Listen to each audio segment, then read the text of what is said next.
You ever notice how the worst moments in life always seem to start out so ordinary? I walked into that lobby thinking the only thing I had to worry about was if the pillows were as soft as the website promised. Not that I'd end up watching my daughter get treated like a criminal for the crime of having my last name. But hey, that's America, right? You can build an empire from scratch and still watch people's faces twist up the second your kid doesn't look the way they expect. Let me back up a sec. My name is Victoria Williams, and if you've spent any time in a hotel that didn't reek of stale coffee, odds are you've stayed at one of mine. But this story, it isn't about me, not really. It's about Maya, my 12-year-old daughter, and how a regular Tuesday in a fancy lobby turned into a lesson I wish I never had to teach. It started with excitement. Maya loves hotels. She was practically born in a boardroom. While other kids are glued to TikTok, she's got her nose buried in Forbes or jotting business ideas in this battered little journal. Winter break hits, and I figure why not show her a piece of the real world I'm about to check out, the Grand Regency Hotel, a property on the brink, reputation in shambles, perfect for a turnaround. And Maya, bright-eyed and in her Sunday best, is just thrilled to tag along. We get there, and honestly, the place is all marble floors and fake smiles, like every luxury spot trying to hide the fact that their staff wants to be anywhere else. I tell Maya to sit tight in the lobby while I meet the owner upstairs. I hand her my platinum card. "Order whatever you want, sweetheart. I'll be back in 30. She grins, curls up with her journal, and just like that, I disappear up the elevator. What I don't know is that those 30 minutes will gut me like nothing ever has. Downstairs, Maya just wants a snack. She walks up to the front desk, polite as ever, and that's when she meets Ashley, the receptionist, who's been there 3 years but acts like she's the queen of hospitality. Ashley sizes Maya up like she's some stray that wandered in off the street. "Can I help you?" Except her tone's all suspicion and none of that scripted customer service stuff. Maya asks for food, tells Ashley her mom's in a meeting upstairs. "That should be that, right?" "Wrong." Ashley starts laughing real mean, mocking like a villain in a bad movie. "Your mom." Buying this place, and what's her name again? Maya says clear as day, Victoria Williams, CEO of Williams Hospitality Group. "And what does Ashley do?" Rolls her eyes, hits her with and "I'm Beyonce." Swipes the card for Maya, looks at it like she just caught her shoplifting. Now Maya's voice is cracking. She's saying, "My mom gave me that card, I just want some food." But Ashley's not hearing it. She turns to guests nearby. "Yeah, she puts on a little show. Can you believe this? These people think they can just walk in here." And just like that, a 12-year-old becomes a problem. Let me pause here. Imagine being 12, surrounded by strangers, every adult glaring at you like you're dangerous for just existing. Maya starts to cry, but Ashley keeps pushing. She calls over Jessica, the hotel manager, same cold stare, same dismissive attitude. Now it's 2 against 1, and they're tossing out lines like, "This kid is trying to use a stolen card." Claims her mom is a CEO. All this while Maya keeps asking, "Please just call my mom. She's upstairs." You'd think someone would stop and listen, right? You'd think they'd call the number on the card or just check with the meeting rooms upstairs. But no, they'd already decided what kind of story this was, who Maya must be. Even when Mrs. Patterson, this sweet older lady, tries to speak up, "Maybe we should verify with her mom." Ashley snaps at her. "Reception's responsibility, ma'am." Ashley makes the call. 911, "We've got a suspicious black child in the lobby, possible credit card theft." Maya hears this and just breaks down, begging them to please just call me her mom, the supposed ghost. Next thing you know, police sirens. 3 officers storm in, like it's a bank robbery led by Officer Thompson, who doesn't ask what happened, just, "Where's the little thief?"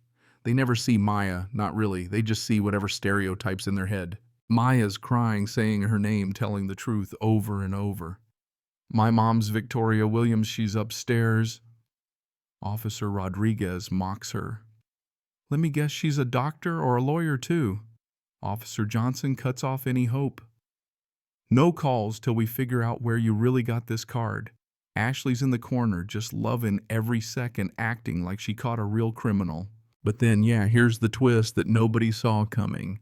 The elevator dings, and out steps a woman who just spent the last hour being talked down to by a room full of men, twice her age. Me. And let me tell you, nothing prepares you for the moment you see your kid in handcuffs. I walk out, heels echoing the whole lobby, going silent. I see Maya, tears streaming, fear in her eyes, and I see the officers, arrogant, smug, convinced they're about to haul away some career criminal. What's happening here? I demand, voice shaking with a kind of fury I hope you never have to use. Officer Thompson tries to block Maya from running to me. Hold on, who are you? I'm her mother. Now get your hands off my daughter. Ashley's face priceless. You can see her brain short circuit. That's not possible. Jessica's just gaping. Thompson wants proof. Can you show ID? I toss him my wallet, lay out the whole story, and they barely look at it. Anyone can fake an ID. Johnson says, deadpan. It's like the more evidence I give, the more convinced they are that we're running some elaborate scam. Then Mr. Harrison, the hotel owner, appears, calls me by name, and every color drains from the staff's faces. Victoria, you're here. What is happening? I explain, barely keeping it together. He loses it on his staff. You called the police on Victoria Williams. Do you have any idea who she is? The officers get real quiet. The room's air shifts. Now comes the part where the consequences hit. Harrison's furious calls the police chief, who shows up within minutes, mortified, and suspends the officers on the spot. Ashley and Jessica are both fired right there in front of everyone. I should have felt triumphant, but all I wanted was for my daughter to feel safe again. And Maya, through it all, looks up at me, voice trembling. Mom, why did they treat me like that? And what do you say? You say the truth. That some people let prejudice do their thinking for them, that they see skin before soul. I hold her, promise her she did nothing wrong, that we belong anywhere we want to be, no matter what anyone says. Mrs. Patterson comes up apologizing, says Maya was an angel, that she's ashamed of what happened. David, a young desk clerk, steps forward, admitting he was too scared to speak up, but he's ready to do better. Even Tommy, the security guard, asks forgiveness. Here's the thing, revenge is easy. Transformation is hard. So I bought the hotel, hired new management, put David in charge, demanded bias training, new protocols, even set up a scholarship fund in Maya's name. I offered Ashley and Jessica a second chance, but only after they did real work to change. They didn't deserve it, maybe, but sometimes change starts with someone giving you a shot you never earned. The story exploded. Videos, online interviews, CNN calls from everyone. The Grand Regency became a model for justice and hospitality.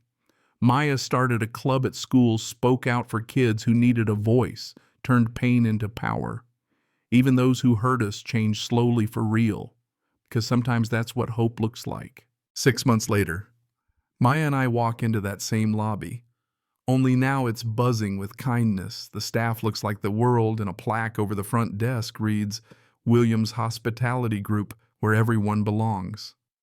Maya glances at me, the spark back in her eyes, and says, ready to help me run this place, Mom.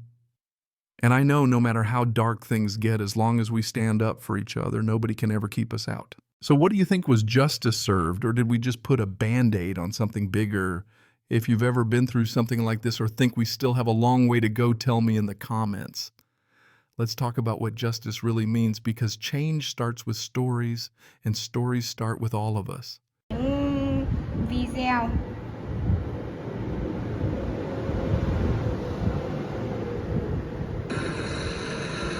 Mas vamos supor, ele falou negócio sério. It is cold, yeah. Next one? Alright. Thank you, man. Hey, if you guys have any trouble, let somebody know. Please. After the tree to hold on to. Yeah, they're on. Use the fence.